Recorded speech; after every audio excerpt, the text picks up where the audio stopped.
Individuals come up here and tell you that student loans are going to be harder to have, they're going to take longer to process, and I'm just here to tell you that that is absolutely not true. This campaign season is about exaggeration. It's about misrepresentation. Don't be gullible. What we did in Congress was to increase the availability of Pell Grants, and you can check all this out. We've increased the amount of monies available by way of federally guaranteed student loans. We have reduced the interest rate, and we did it by taking out the middle person, which was the proper thing to do to extend opportunity to all of you.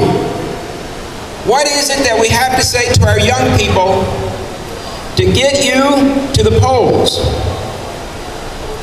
If you're registered elsewhere, you still can vote. This is about your future. This is whether the federal government and the state government wants to invest in making a higher education available to everyone. We're talking about you. You're going to hear a lot about freedoms. Freedoms of expression, freedom of religion, all those wonderful basic principles of our Constitution.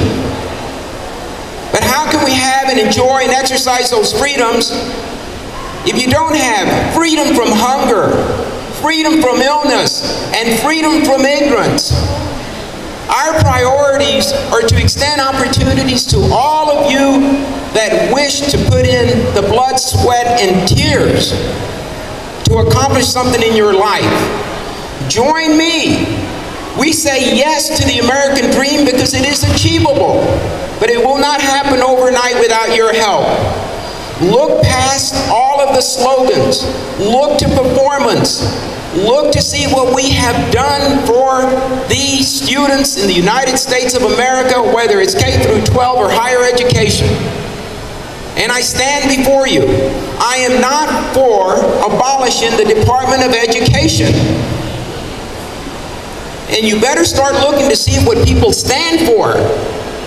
My opponents, we all know what they oppose, but you know very little of what they propose and what they will be supporting. But I can assure you that I'll go head to head, fact on fact, figure to figure, and it still will come out in your best interest to support Charlie Gonzalez to return to Congress to represent you, the students here at UTSA. You make us all very proud, by the way. Thank you very, very much.